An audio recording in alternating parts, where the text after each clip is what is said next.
Good morning. Could you wave your hands if you can hear me? So,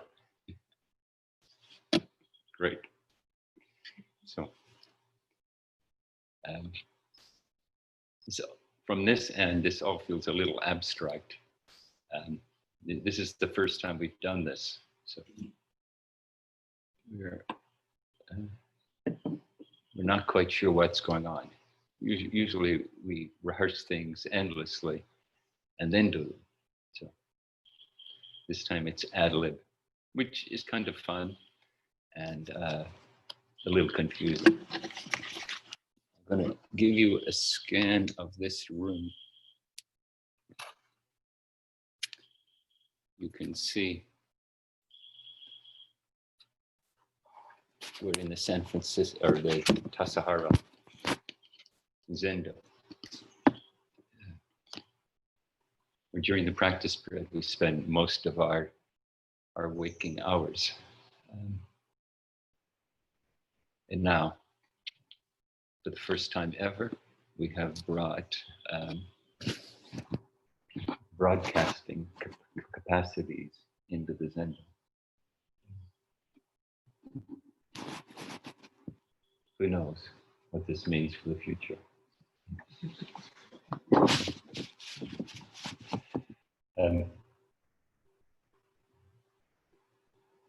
So here in Tassajara, in a way, we have been sheltering in place since early January. So when the order came to shelter in place, we were well rehearsed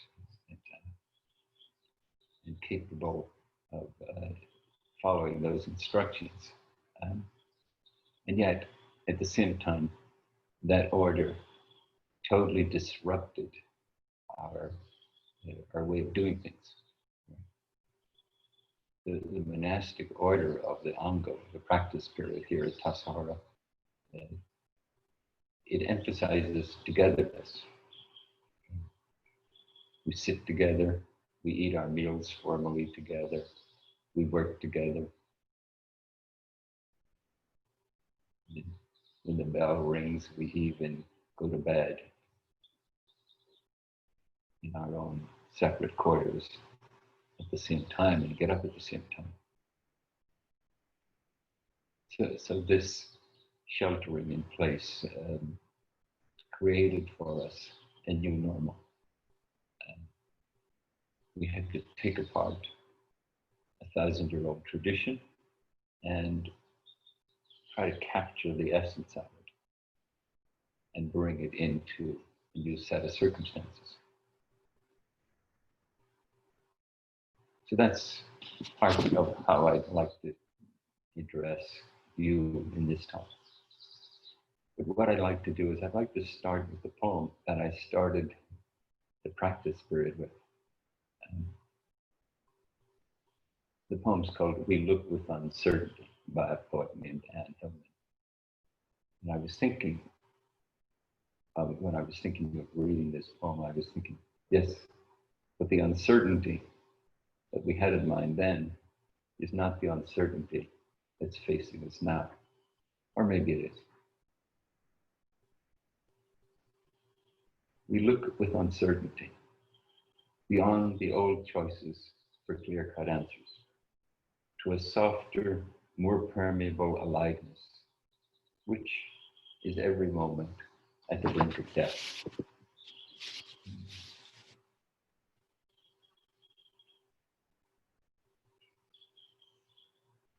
When we were thinking of this uncertainty, one way to describe it would be we were thinking about that existential uncertainty.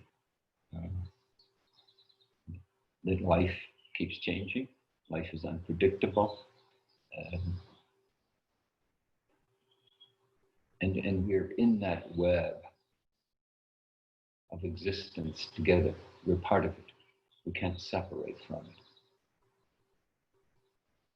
And the challenge for us is how do we relate to that?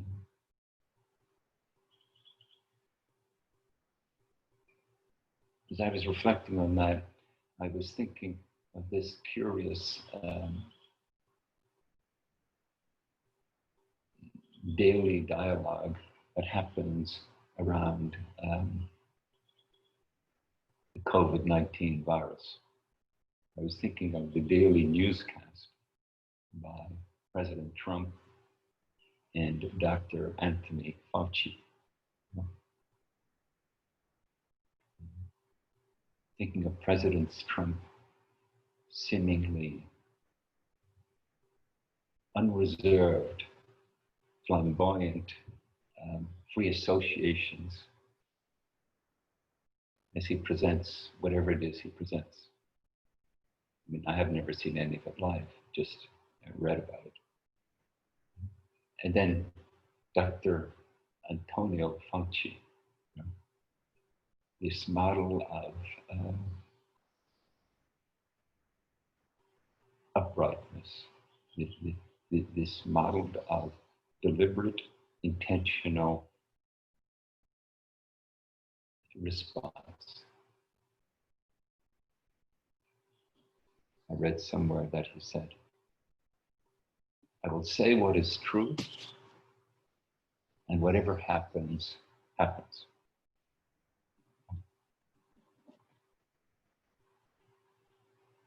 And he carries that forth right after the president has spoken.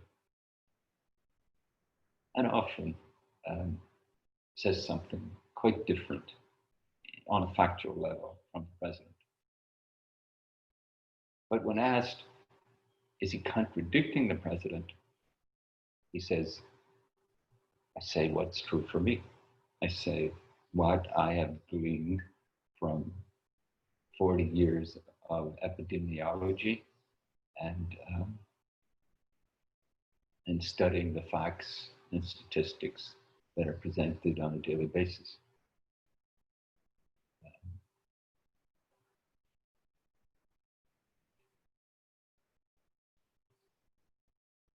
Some ways, I think that his non-violent speech is extraordinary.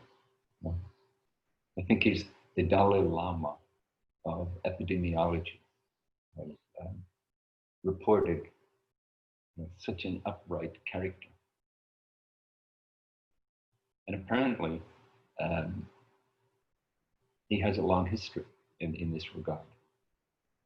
He was in the position he's in, running a very large government agency on epidemiology when the AIDS epidemic struck. He was in the foreground of creating a response to that.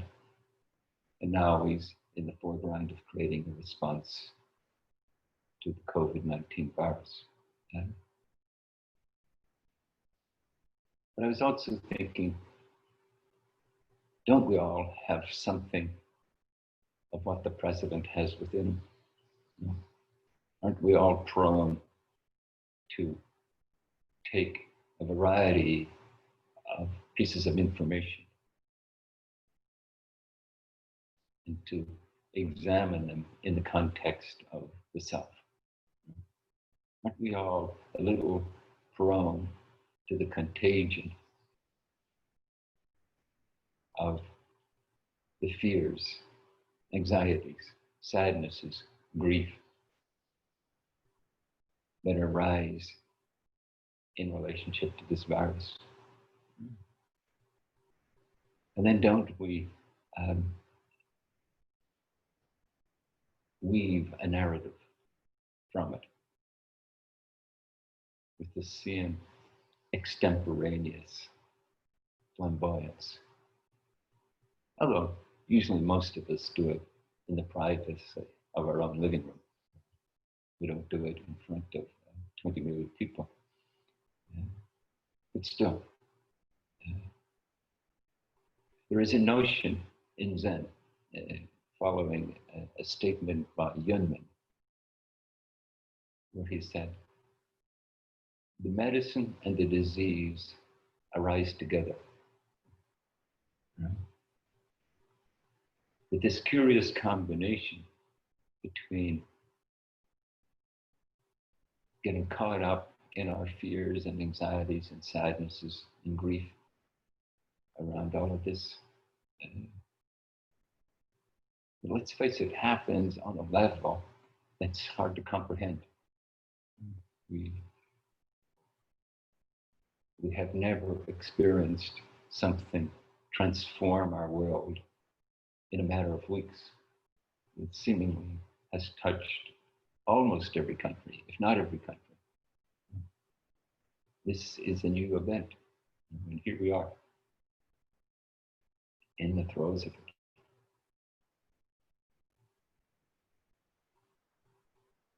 How will it spread? What will it create? Will it turn out to be overestimated? The mortality rate will be less. That in a few months we'll be able to resume a more usual way of being? Or will it turn out that it will be a turning stone, a turning point in our life, that our society will change? And how will we internally relate to it?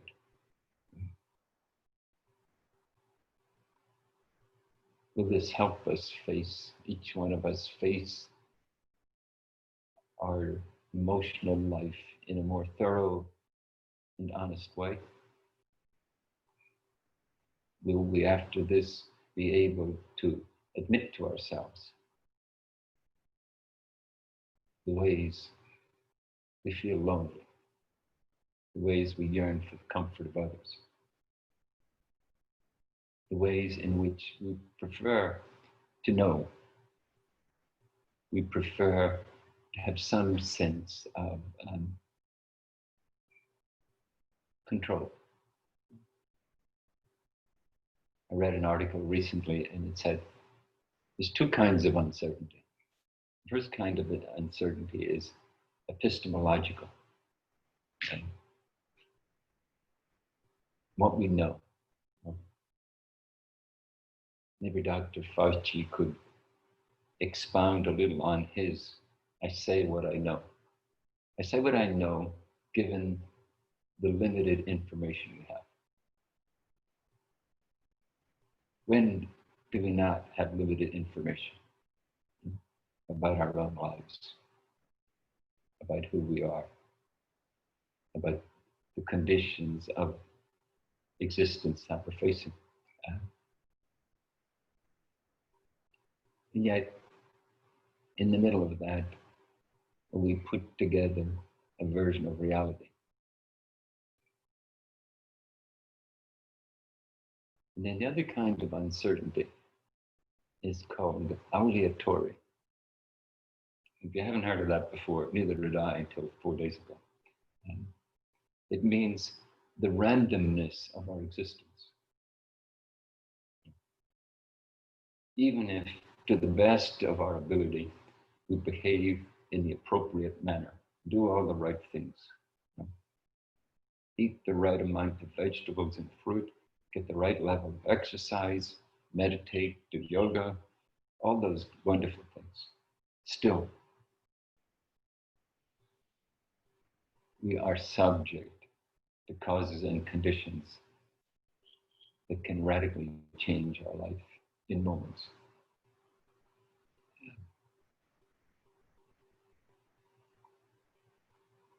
And Anne Hillman says, we look with uncertainty.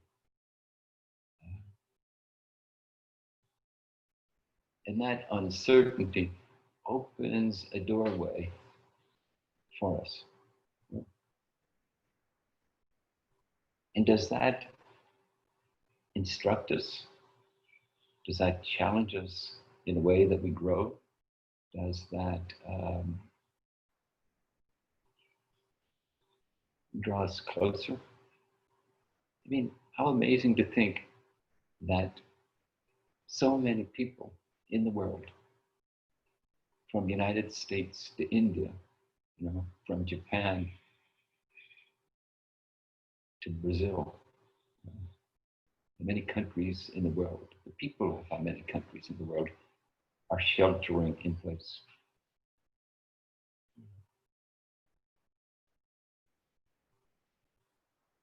That our world has shrunk that much. Will it make a deep imprint on us?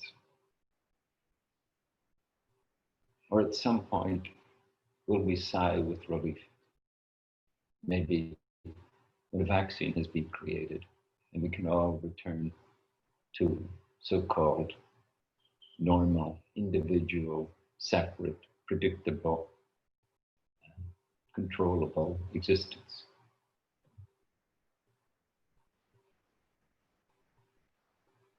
And this wonderful koan of Yunnan, the difficulties and the liberation, the dis-ease and the medicine, they arise together.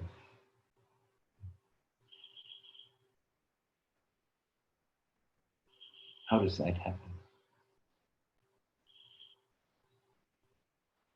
So here at Tassajara, we decided, as we've learned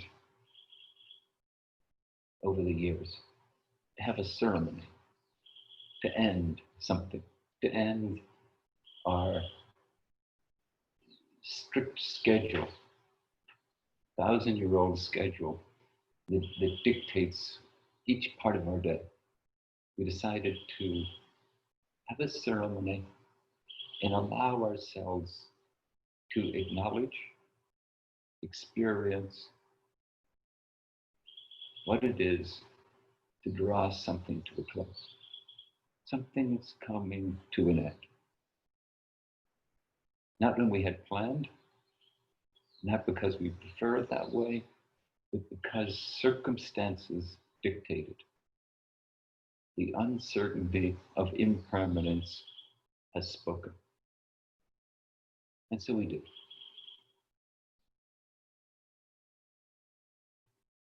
We held our ceremony. We held up this moment as appropriate and in its own way as sacred and momentous.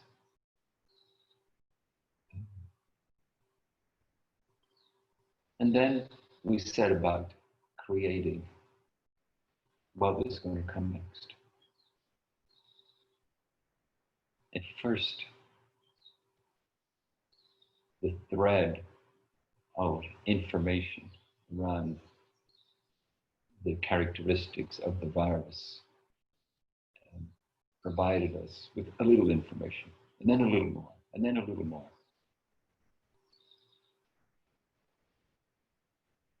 And then what we did was what we've learned from sitting, eating, working together day after day. We communicated with each other. This is what we know. We tried to follow, without quite knowing it, the dictate of Dr. Fauci. This is what we know, and we accept whatever happens, happens. And out of that, we started to put together a new world, a new way of being in this beautiful valley that Tassajara is in.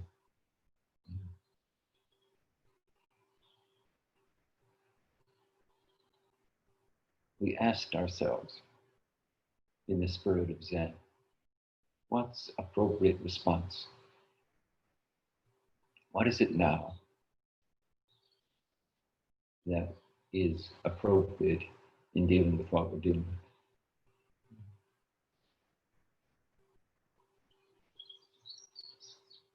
And we had meetings, appropriately socially distanced,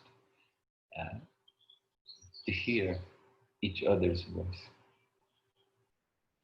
And not just the content of each other's words, but also the heart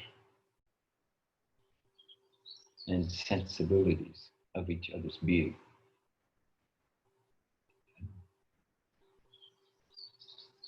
Maybe the second time we did that, something extraordinary happened. The listening to each other felt like a sacred act. For those very reasons that I just mentioned, not so much that the content of what was said was so extraordinary or exquisite or profound, but the depth of feeling, the heartfulness, the thoughtfulness, the wisdom, the acceptance with which each person spoke,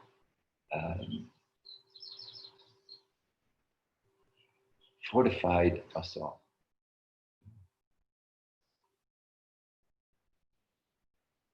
And after that meeting, certainly for me, and others told me it was for them too, we felt like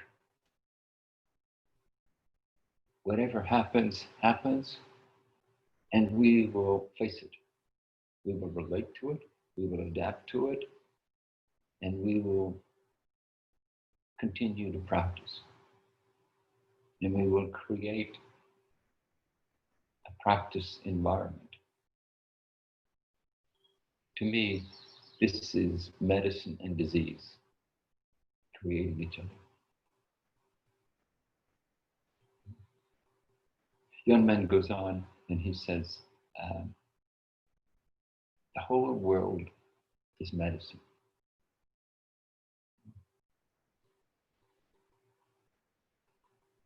Every detail of this is a clarion call to wake up. Whether it's external, the latest statistics on how many people have the virus, how many people have died, or for those of us who now have experienced it coming closer to home. Someone we knew, maybe a family member, seriously ill, or has died. And even those of us who haven't experienced that, knowing that it's an imminent possibility. There's no guarantee.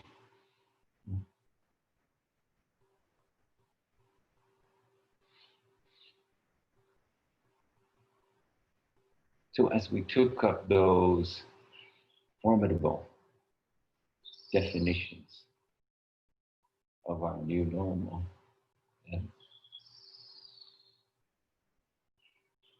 we listened deeply to the impact of that.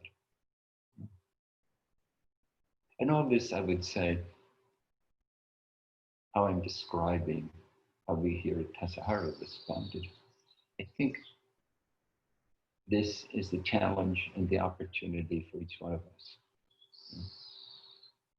Can we listen to ourselves?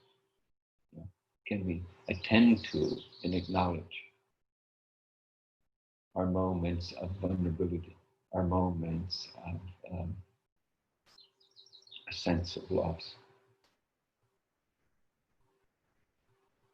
I remember the moment when I thought, okay, the practice period ends on this day, and then on this day I'm going to do this, and this day I'm going to, so thinking of my calendar for the next couple of months.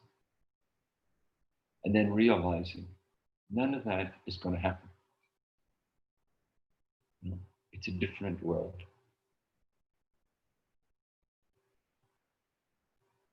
I will not fly off to that place and hold a sesshin.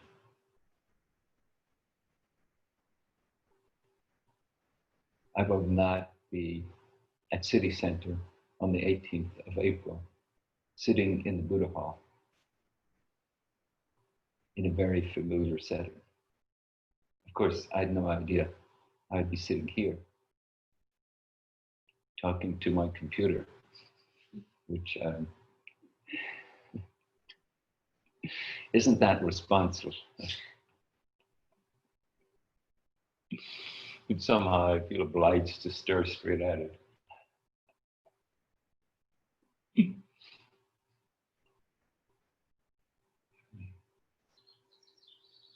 Looking at a little blank square that says iPad.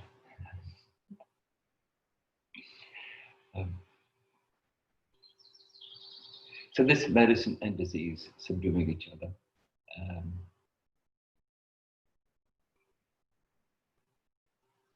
How to internalize it, how to start to see and acknowledge and hold as sacred what exactly is happening now, internally.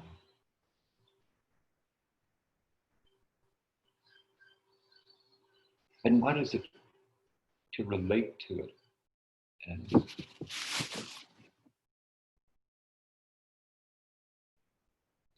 as Anne Hillman in her poem says, a softer, more permeable aliveness.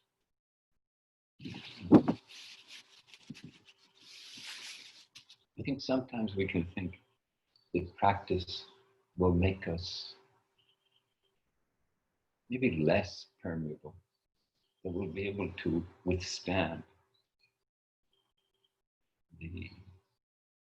the uncertainties of life, the hazards, the difficulties, and the heartbreaks of life.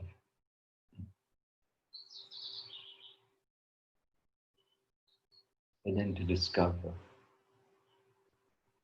that that's not the request of practice. The request of practice is to soak up the stuff of life, to hold it tenderly and sacredly, to listen deeply to it, to let it register so fully that it teaches us something that we can't figure out, that it teaches us in ways beyond words and ideas.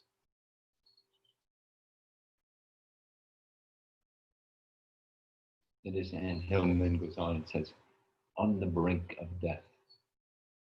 Maybe the brink of death of normal, but also the brink of what's next, the brink of possibility, of new creation.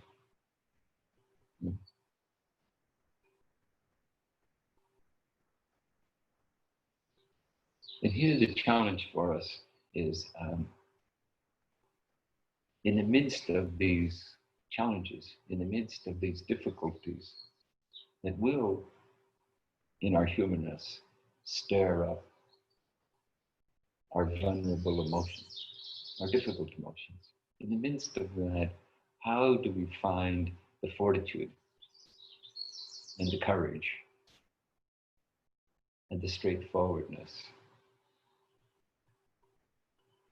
to persevere the way Antonio Fauci does?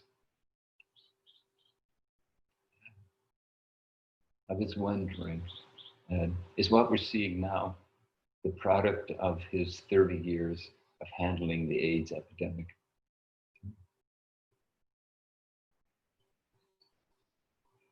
Has medicine and disease made him this person who could stand there?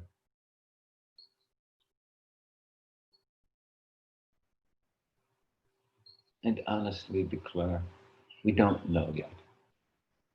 We don't know yet the percentage of people who are asymptomatic, who have already contracted the virus. We don't know. Maybe it's 10, maybe it's 50%. That's my truth. How does each of us hold our truth in that way?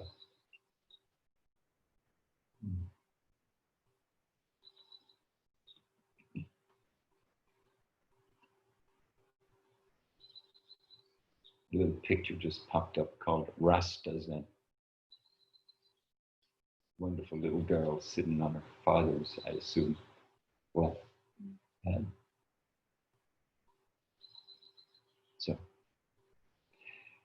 So how do we create that trust? And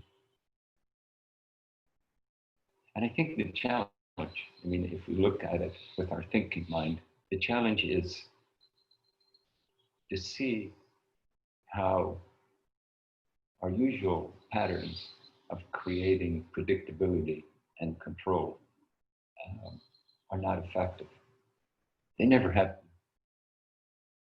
In the teachings, the Dharma of Buddhism, we say the three marks of existence are impermanence, no separate, independent existence. And then the third one is intriguing. Usually it's translated as dukkha, suffering. But Thich Nhat Hanh translates it as nirvana, the end of suffering. That this grind of bringing forth the deeper truth, that this grind of being, how we relate to this being, is what helps to define it as either a medicine or a disease. Yeah. And how it's related to can enhance the dis-ease, the discomfort, the discontent. Or it can draw us closer to a state of being that's open and available to whatever happens. It's not created upon certain prerequisites.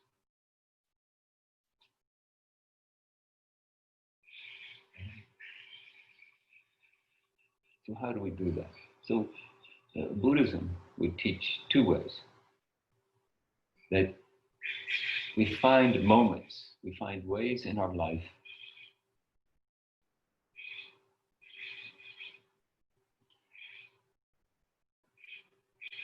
we find moments, we find ways in our life to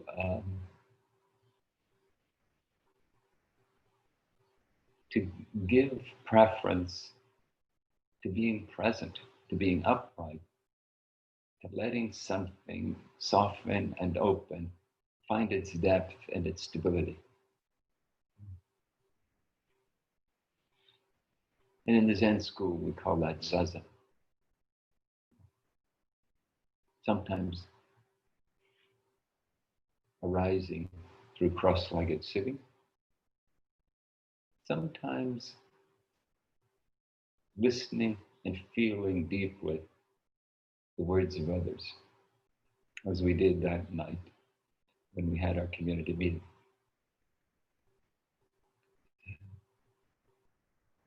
But then how do we carry that state of being into the vicissitudes of being a human being, singularly and collectively,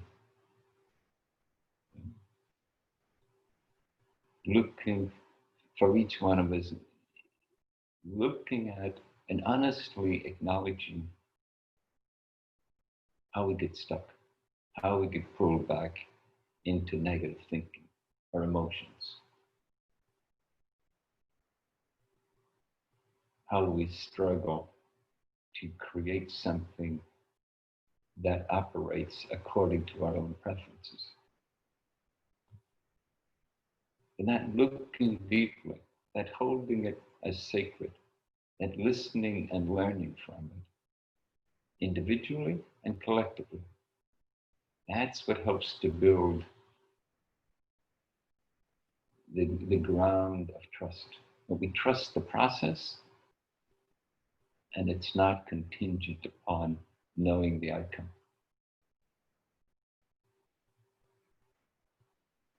And in the Zen school, this is the basis of appropriate response. This is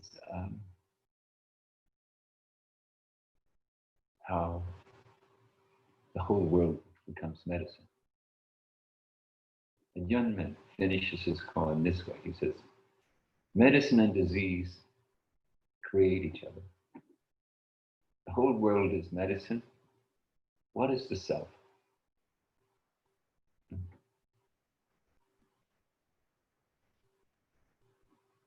What is this way of being that can trip us up, that can cause more problems for ourselves and our relationships and our sense of purpose and well-being?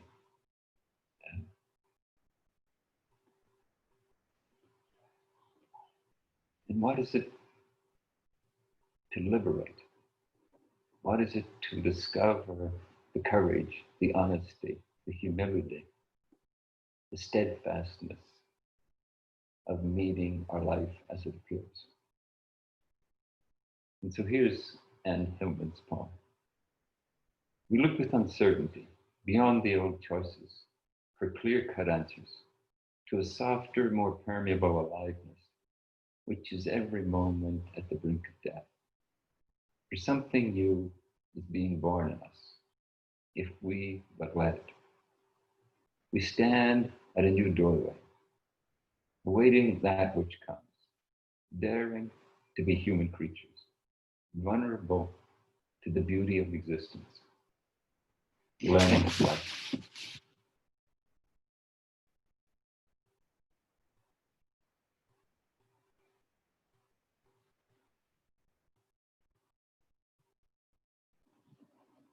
And before I end the talk and open it up to questions,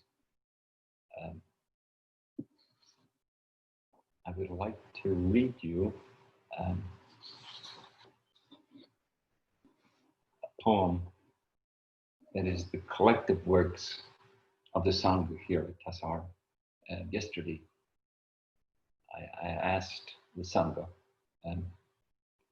if they would be interested in joining in this sort of collective writing.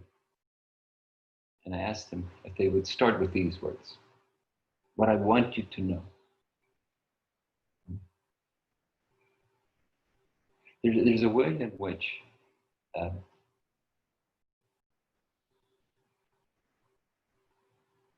we can ask something of ourselves. Whether we say, what's happening? What's going on? What's appropriate response?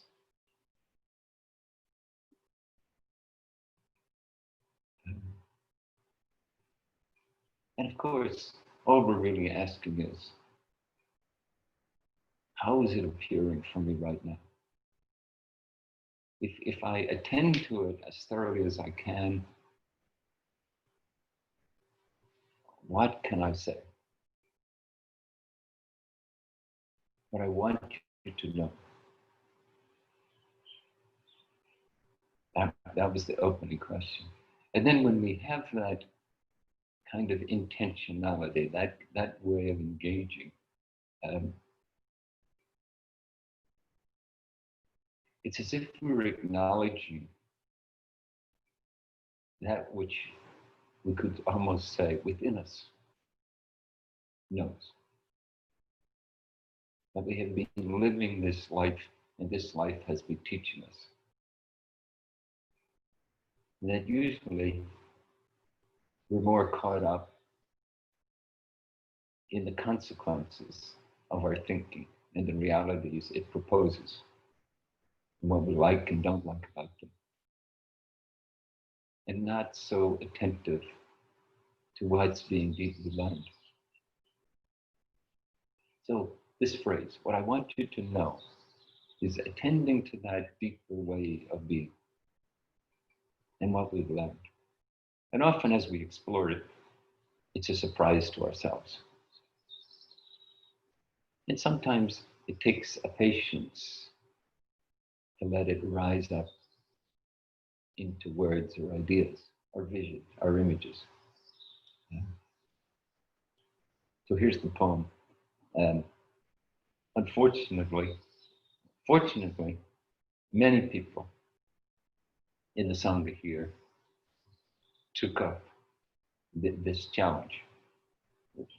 What follows for you from the phrase, what I want you to know? And I made a quick effort this morning to turn them into a poem. And I think I've used about 10% of what was written. And most of what was written was utterly extraordinary. Maybe we'll post it all on the web. Who knows?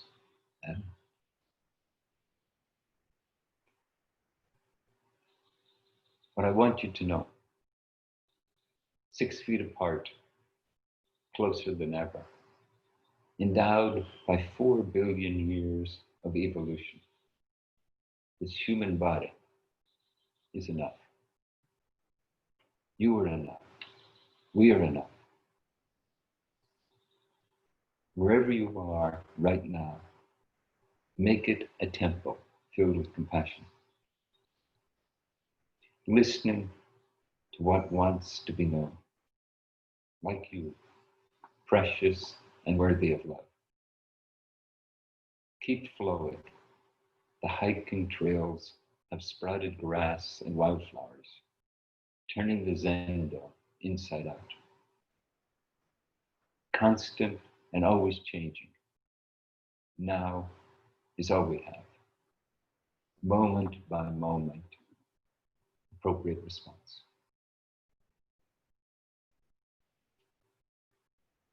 Thank you. So now we'll have a Q&A, I think. Maybe Kodo, you could give me some clues as to what to do. Sure. Thank you, Ryushin. If anyone would like to ask a question, it seems. Kodo, and just let me know. Oh, sure. Can you hear me now? Maybe no? Doesn't look like Ryushin can hear me. I can't hear you. Oh, no. In the chat. Oh, let me see if my computer's turned off. Speak. Sorry, my computer may have been turned off. Great. Can you hear me now? Oh, thanks. Great. Thank you very much. It looks like some people have the idea already. If you'd like to ask a question, you can open your participants window. Use it by hovering over the bottom of your Zoom window. Touch this Manage Participants button, and then a box should appear, at the bottom of which you should see an option to raise your hand. I see a Could you few. tell me what I do? I hover over? One more time? What do I need to hover over? Oh, for you, I can. Okay, I can 3 just, participants raised their hand. I got great. it. So I can unmute folks, and then we can have a little Q&A.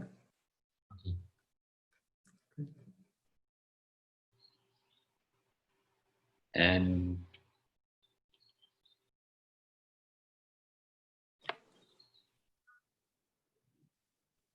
so Kodo, I'm still not clear what's next. Oh, sure. Let's start with Delip.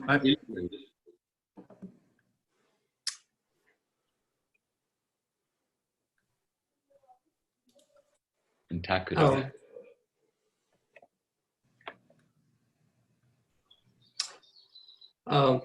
Paul-san, good morning. Good morning. I have 2 questions. One is, how are you? And the other question is, disease and medicine arise together. What diseases are we creating from the medicines we're offering right now?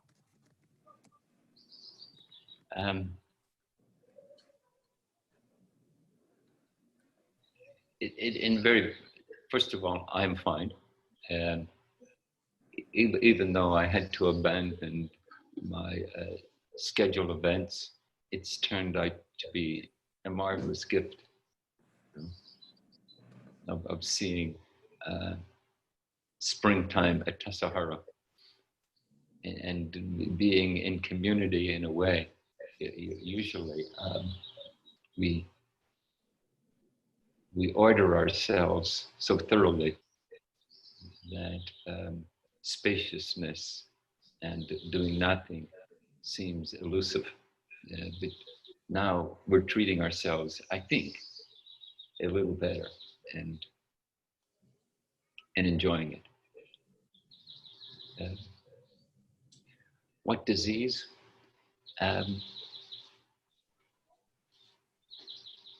The dis-ease that comes with not realizing the nature of what is and trying to make it something other than what it is.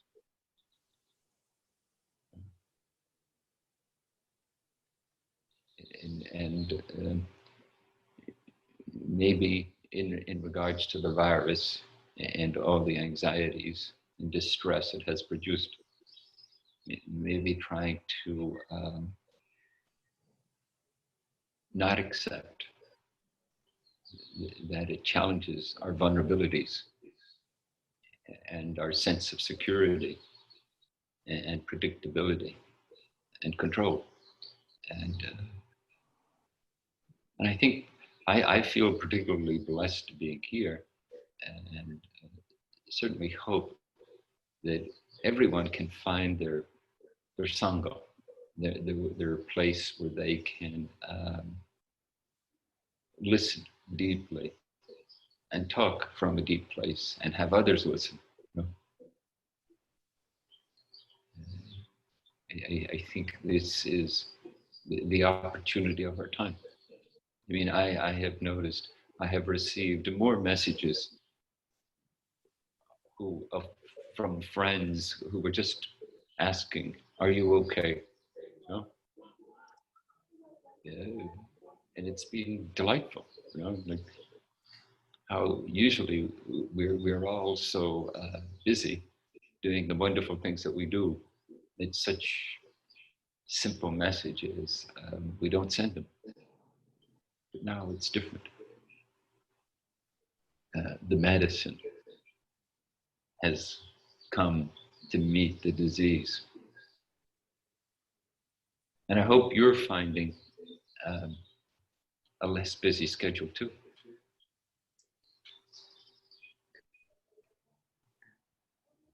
Thank you. Just a clarification. I was, you know, I have this feeling that our reaction to this COVID and everything that we are doing, if we call that as quote unquote medicine, I keep wondering what new diseases this medicine is creating. Mm. Well, in some ways we don't know, do we? What new diseases it's creating, and then in some ways we do. We have the dharma of thousands of years, the collective wisdom of our humanity that teaches us, here's how we create problems for ourselves. That old age and sickness and death are always present, and that they are our teachers.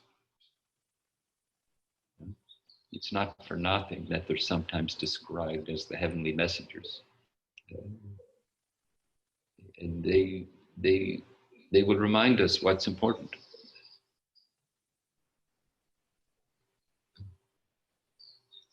Okay, thank you.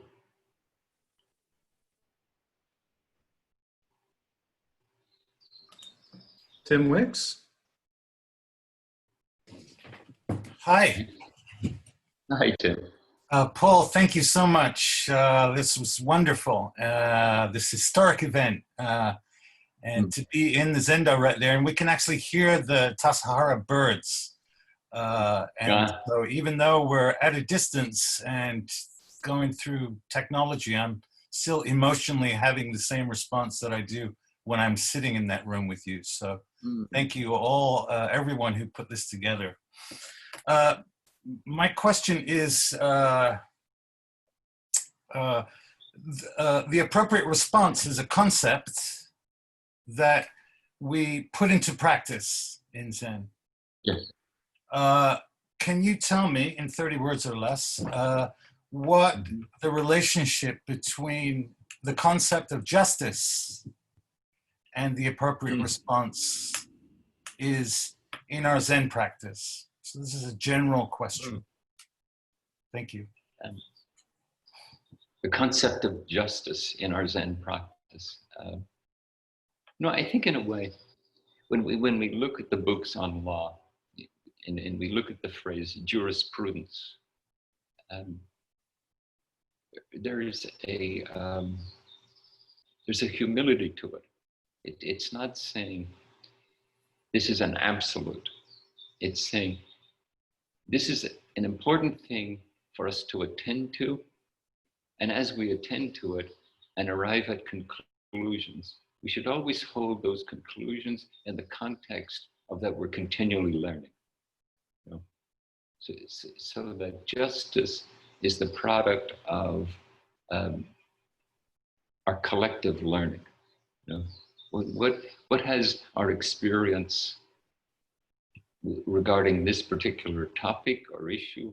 What has our collective experience taught us as to what's appropriate and fair? You know? And that's why often in law, you'll see lawyers citing different cases. Here's how we dealt with it in the past. Here's what the situation was that's common to the one we're dealing with, and here's what we come up with. Not to say that's the answer, but to say, let's be informed. Let's learn from our experience and apply it. And then I would also say, Tim, that kindness, compassion, honesty, patience, you know, all the paramitas and the paramis, they always are there. They always apply. Even when we have to draw boundaries, do we draw boundaries and limitations with a deep compassion for the impact of what we're doing?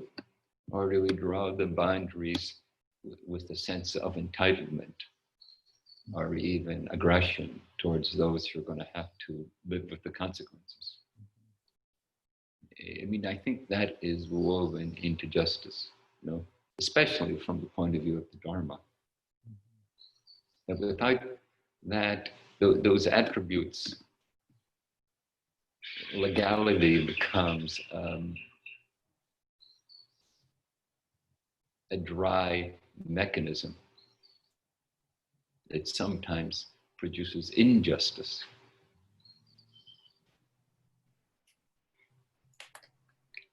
Very good. Thank you. Lovely to see you.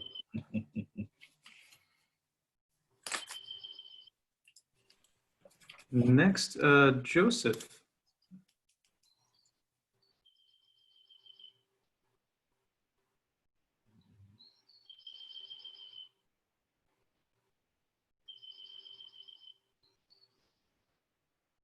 I can't see you, Joseph. Can you hear me? I hear Joe now. Yeah. Okay, yeah. Let's see if I can get on the screen. Yeah, I'm here in Bangkok. You're still in Bangkok. Ah, lovely. Yeah, still living here, not far from where you ordained as a monk in Wat Phra. And so it's much safer here than it is in the United States. And, you know, we're under lockdown, but it's not nearly as bad as it is in California, or certainly not New York. The feeling that I have that I want to ask about is I'm about 10,000 miles away from most of the people that I care about the most, or that I love the most. Most of my family and most of my friends are in New York and San Francisco. And so I have a feeling of sort of helplessness that, you know, a part of me is happy that I'm here and safe, and part of me feels like, oh, I can't help the people in New York or California that I'm closest to. And so how would I deal with these feelings? Well, one thing we've learned here, Joe, is that physical distance and social intimacy or social closeness are not contradictory. You know, that I think quite literally we carry people in our heart, and that's its own kind of closeness and connection. But I also think that like just to see your face on the screen, you know, is evocative. You know, I think of you and I sitting in room 10 at City Center discussing the Dharma. I think of meeting you in Bangkok, discovering there you were, creating a kind of returning the Dharma to one of its root sources and running your own group. I mean, all those things flood back just from a visual. And that smile. But it's, I think in some ways it's that simple that we can connect. I think it's a deep aspect of our human existence to connect. And I do think it nourishes us. And it's my hope that going through this pandemic and this, what I would say, misnaming social isolation or social distancing, I think we're actually discovering that it can be physically distancing, but the gift of it is to grow socially closer. When I put out that prompt for the poems, I was amazed at how many people responded and wrote such extraordinary statements as they did.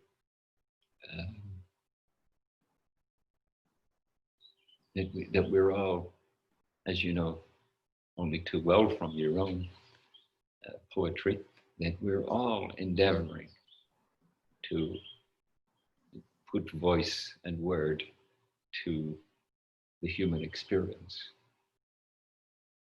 which, as you and I both know, is nothing but one long poem.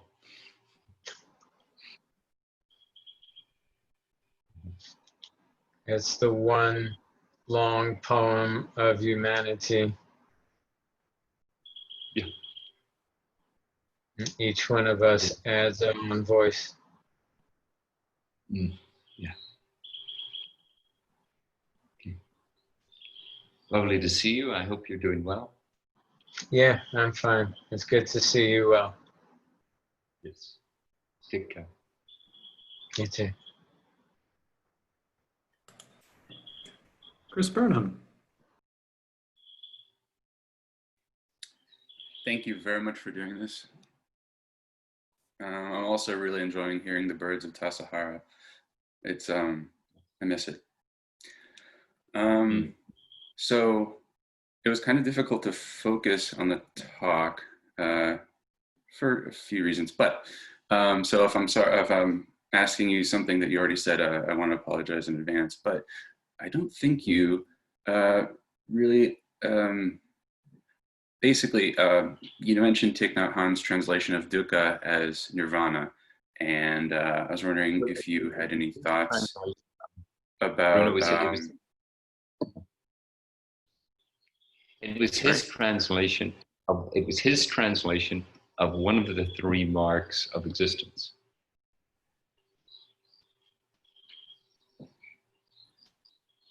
And was the mark he translated dukkha, or was it one of the other ones? No, that's a more common translation of it.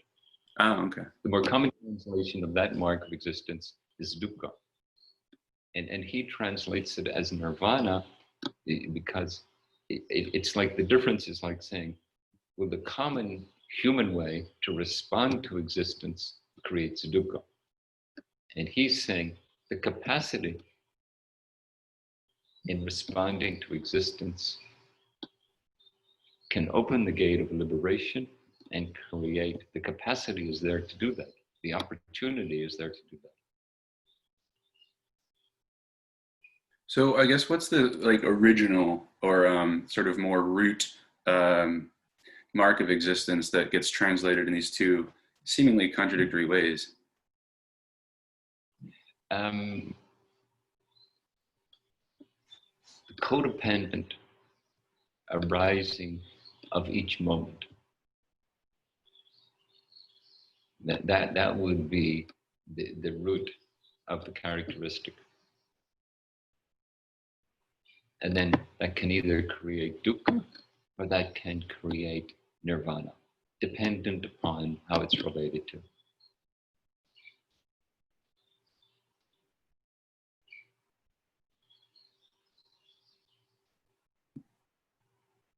And we could say that early Buddhism is saying, well, this is what we're inclined to do, so that's where we begin, you know? Begin with where you're at.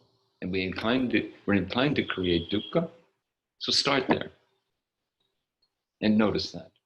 Like, as we can look at, oh, what's my response to this COVID-19 virus and all the uncertainty and restrictions it creates.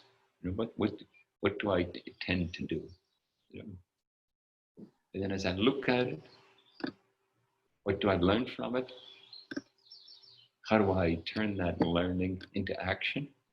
And how do I realize and enact the path of liberation? So if I had a more straightforward mind, I probably would have said that in the talk. But somehow my mind works in poetic images. And, So and this market, most of us are infused by our emotional life. so the mark of existence maybe could be thought of as a opportunity or a potential to respond. Yes. Okay. And that's, you're welcome.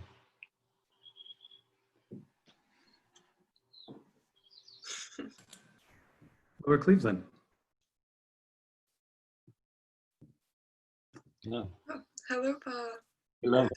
Nice to see you. Good to see you too. Yeah, thank you so much for your talk. Yeah, it's so precious to be able to hear you and the Tassajara birds and the densho and to see the zendo as we're all in our own little rooms. I have this question. For me, it feels like this time has been this call to really learn how to face the moment, to see, yeah, to see, like, on the one hand, you know, I'm fairly privileged in that for me this means that I have shelter for the time being, I have some food, and I have actually a lot of time to practice. It's kind of felt like this governmentally sponsored sesshin, which I'm very grateful for, with so many teachers offering their practices and their teachings online. And feeling the real gift of that, feeling just the kind of abundant generosity of everyone in the community and the practice. And then also feeling the real tragedy, like feeling the sense that there's, on the global scale, in countries that are much less financially resourced than we are, there are just unimaginable tragedies, or the tragedies that are occurring in nursing homes or in detention centers or in prisons. And this kind of this dual sense of the good that's coming through in this moment, and also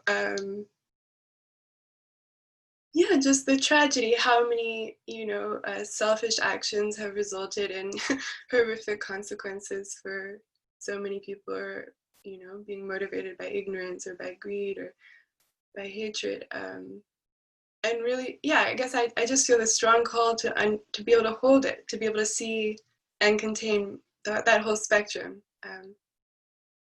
And it's difficult. I feel myself kind of, you know, oscillating. So I wonder, would you speak to that? So this is what I've been trying to delineate for us. That both of these are mixed together, and each of us, in our own way, I think, would like to have the positive aspects blossom, and have the negative aspects, be remedied and go away. But seemingly, it's not the nature of our world. As Dr. Fauci says, what happens, happens. We have this limited amount of information, we have this limited agency, and then that's the world in which we live. We can say, oh, this connects to our global geopolitical systems. This connects to our global commerce and ecology. Yes, it does. And this connects to the human tendency to want to accumulate wealth at the expense of the well-being of others. Yes, it does. And can this occasion instruct us? Okay, going forward, what have I learned? What have we learned? Is it possible that we, as citizens of this earth, could think that way? Can this pandemic teach us? We're all in this together. We all breathe the same air. This virus affects every single one of us the same way. Can we learn? Can we truly have a World Health Organization that helps the whole world? Can we truly have United Nations where we meet to discuss our common concerns rather than, the nationalism and populism that's in our world too? And then on an individual level, or on a smaller social level, can each of us remember, okay, when my life resumes its busyness, can I remember what I learned was important at this time? Can I remember that it's important just to email somebody and say, how are you doing? Are you okay?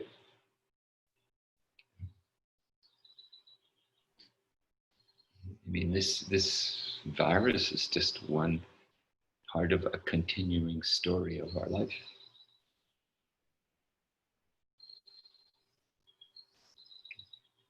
Thank you. Nice to see you. Good to see you.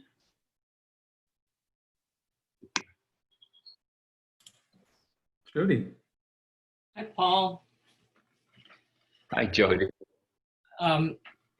There isn't any place in the world that I would rather be than where you are right now. So first, thank you for bringing us there. I think it's the best medicine I've had in a month to spend an hour and a half with you in the Tassajara Zendo. I think in some ways my question follows from Laura's, and maybe you've addressed it, but I'll say it another way. This virus doesn't affect us all in the same way. It preys on the weakest, on the eldest, on the poorest in its economic effects, on people of color, on people who already had existing health conditions, many of which were brought about by poverty and poor healthcare in their communities. And I guess where I'm struggling is I can do the, well, when we all get to the other side of this, we're really going to clean up our acts. But what do we do about this now?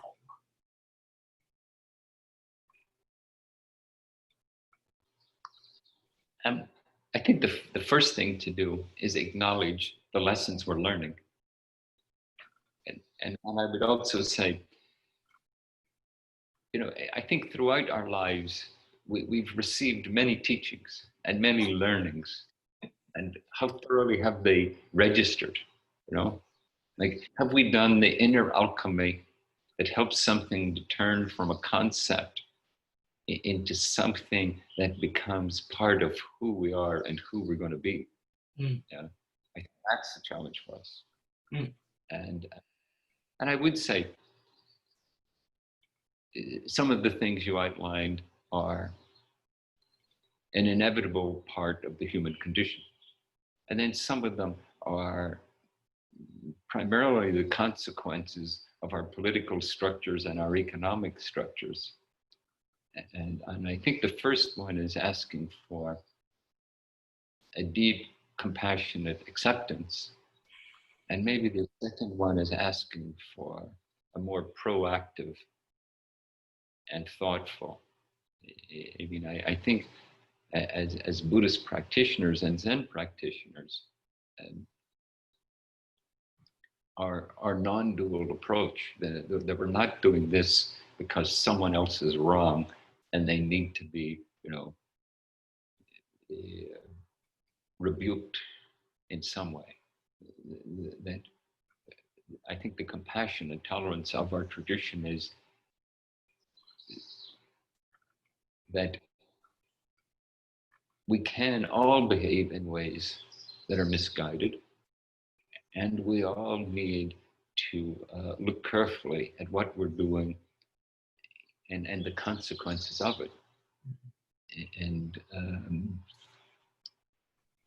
be honest about what those consequences create. And I realize it's maybe a little naive to say, but I'll say it anyway. My hope is that this pandemic will teach us how to be a more global society. And out of this will emerge values.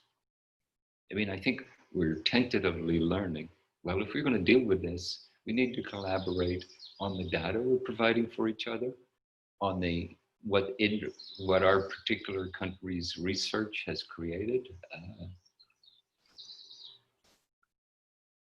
I mean, and I would say all the major issues in front of us are asking for that collaboration. And I would also say, somewhat cynically and somewhat optimistically, it seems like the human condition is that we need things to be quite bad before we're prompted to say, okay, I really got to clean up my act. Yeah.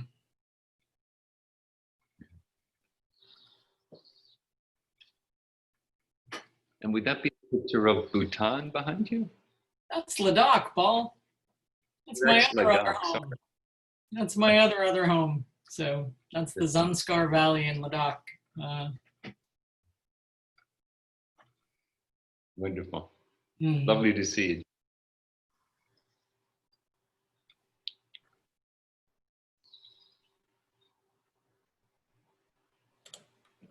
you. Frederick. Good morning, Paul. Thank you for Good morning. your brilliant presentation. I have been reflecting on the appropriate response and have been thinking about a favorite series of mine called the Ox Herding Pictures.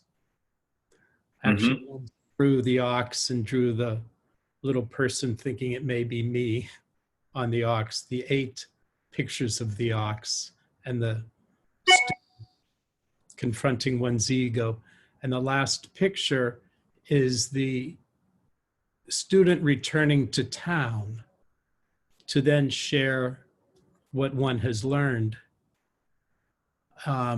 Maybe is there an opportunity for us to extend this social media gathering place that we have, perhaps soon, or certainly when we come to the resolution point of this, which hopefully we'll get to the not too distant future. Might we include that person that's the neighbor who represents us as a city council person?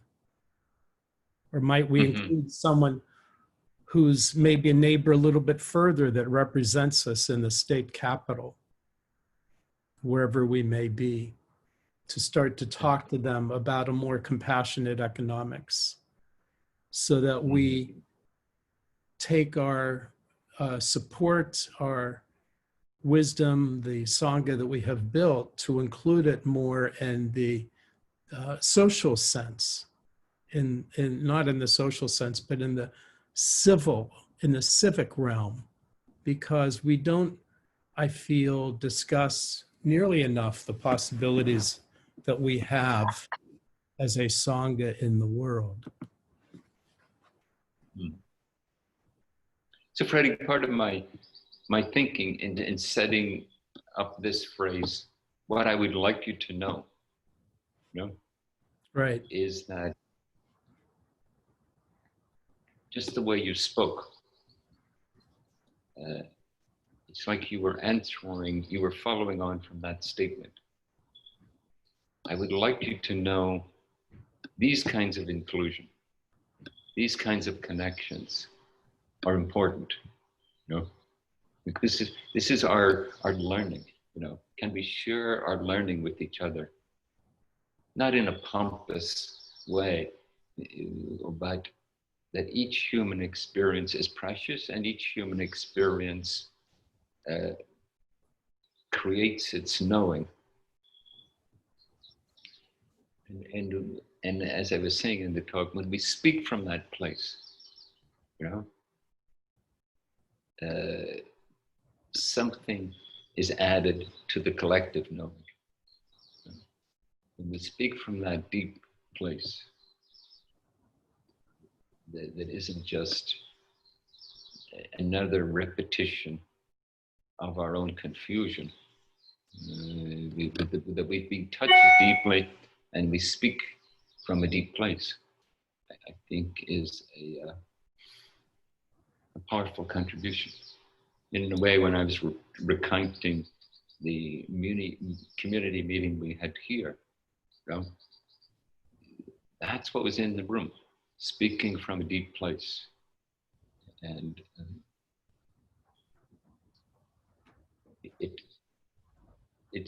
its encouragement had a thoroughness to it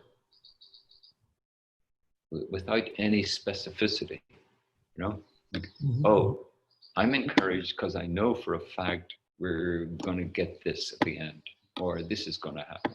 No, the encouragement, it was encourage, it was heartfelt. The heart was nourished. Could I ask you if you think that there is a place for the San Francisco Zen Center to entertain or consider how we may have support in, with this technology and with other bulletin boards, with the specific opportunity we have to take this into the body politic, because we're going into another realm when we talk to a counselor at the city level or a legislator at the state level. In other words, if we had, how many ever others that would participate, we would know that we're not acting on our own, but that we actually have a Sangha that's reaching out to our neighbors who happen to be our representative. Because I think, Paul, there is a vacuum that's being created, isn't there? This conservative economist, Milton Friedman, said that when a vacuum is created, there will be something that will step into that vacuum. And I hope that it is a world of sensitivity and compassion rather than greed. Mm-hmm. Well, I don't know how much you know about it, but one of the previous governors, Jerry Brown, was at different times in his life had a connection to Zen Center, right? And certainly has his approach to both being a governor and a mayor of Oakland was strongly influenced by his sense of Zen practice. Mm-hmm. But it's a wonderful point to bring up. and please feel encouraged to pursue it. I think of Zen Center in this way. I think at the heart of it, we are trying to quite literally, each of us individually and collectively, trying to realize the essence of practice. And then each of us individually and collectively discovering what is it to apply that to how we live, the society we live in, the commercial structure we live in, the political structure. You know, I think this is the Bodhisattva vow. You know, that we don't do this in isolation. We do this in deep interbeing. Mm-hmm, mm-hmm. And it takes as many expressions as a human life does. You know? And politics is one of those. And the question would be, does the core organization need to, or is it appropriate for the core organization to follow, to put energy and resources into that political? Or I would suggest the core organization can inspire, support, and encourage those who wish to pursue the political. Now, I would tell you, you know, that in the past at City Center, whenever we would have elections coming up, we would invite the various candidates to come to Zen Center and have a debate night. And we did that with city supervisors. And it was very instructive. And many of them came. And what I've noticed at Zen Center is that different kind of things can come to the surface, and it depends who gives them energy, you know. And it doesn't have to be, you know, people in the hierarchy within the Zen Center. It can be those who have passion for the issue. And my notion of Zen Center, that it should be porous in this way, that it should have these many tentacles that reach out into all the aspects of our life. Yes.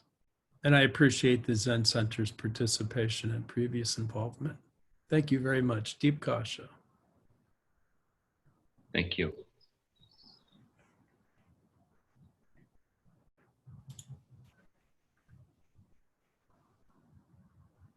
Emily.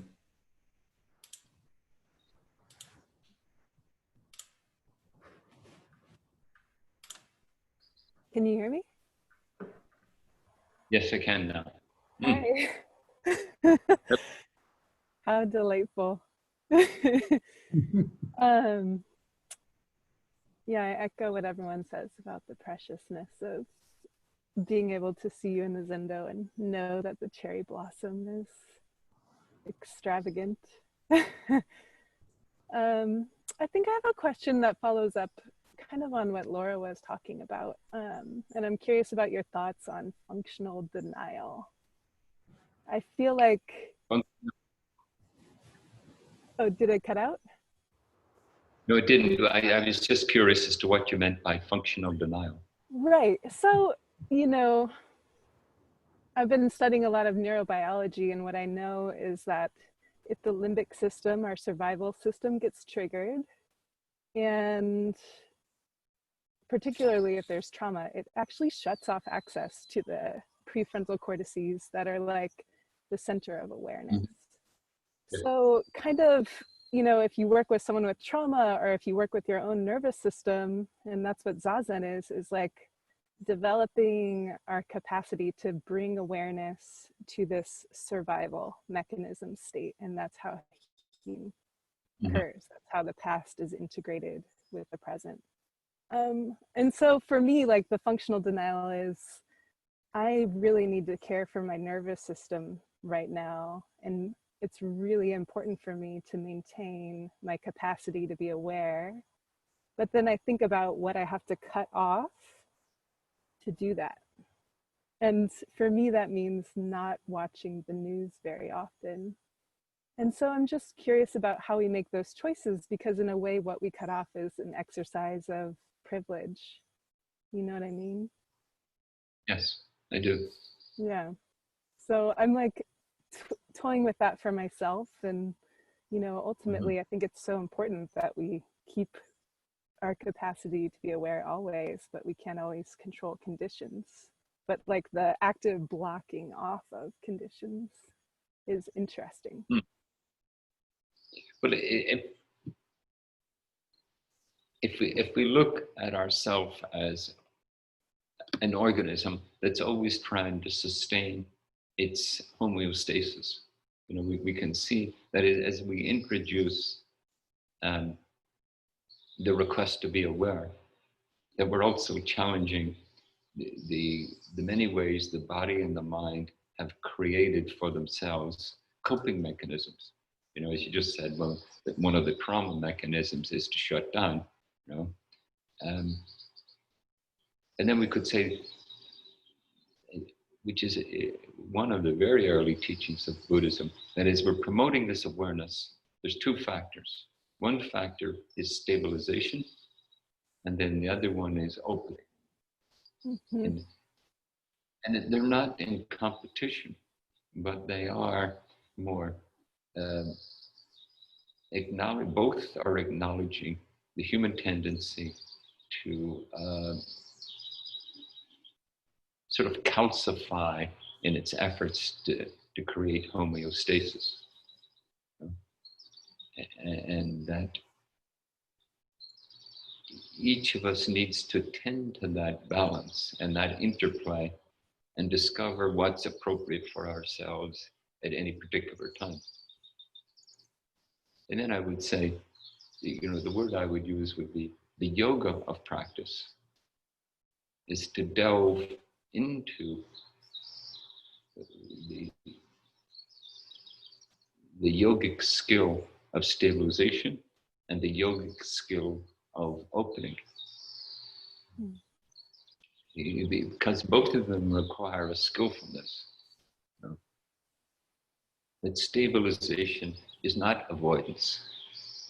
Maybe we could say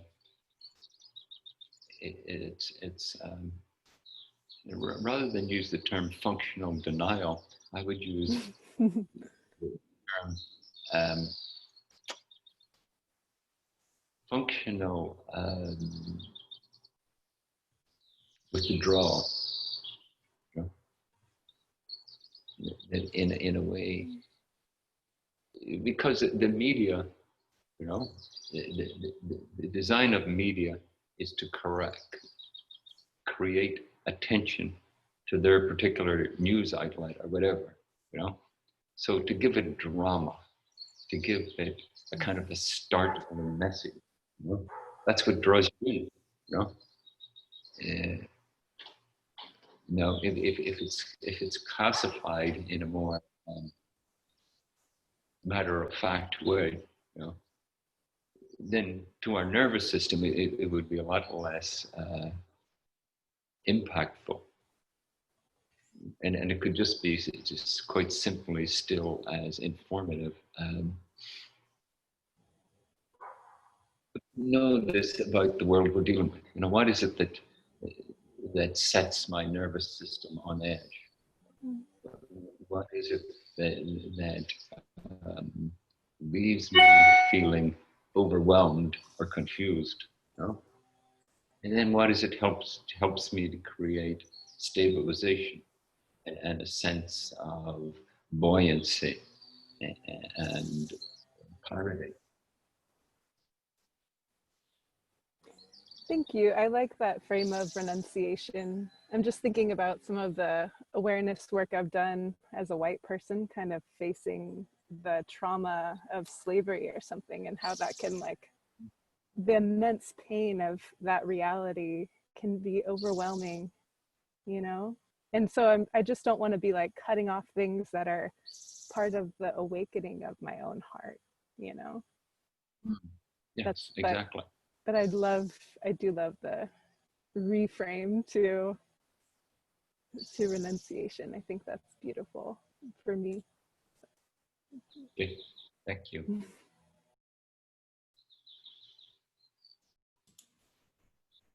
Yushin Sons, shall we say these two more questions? Yes, we here have a schedule, as you might know, and yes, maybe two brief questions. Okay, the next person simply has the name iPhone. I'll unmute you now.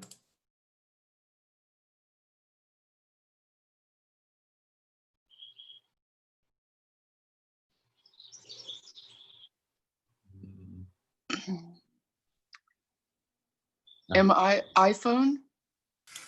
That's you. Me? Yes. Well,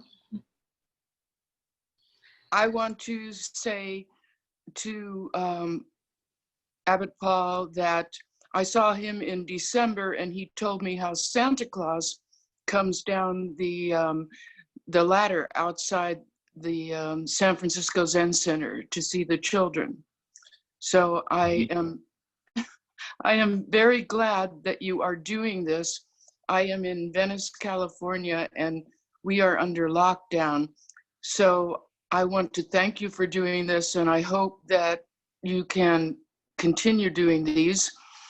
And I just want to say that down here, I am toggling between Zoom at Angel City Zen Center in Echo Park and Zoom at Against the Stream Theravada Buddhist Association. And I cherish getting the chance to talk or just listen to the different Buddhist practitioners that I have experienced in person or in retreat. So I hope that someday the different Buddhist practitioners, including Mary Starrs, can come together for like a super jam, so they can sit together in person or in Zoom and give us their various takes on life, because as different as you all may be, you are all a precious experience to us in your difference, and ecumenicalism would be a gift to us. Well, thank you.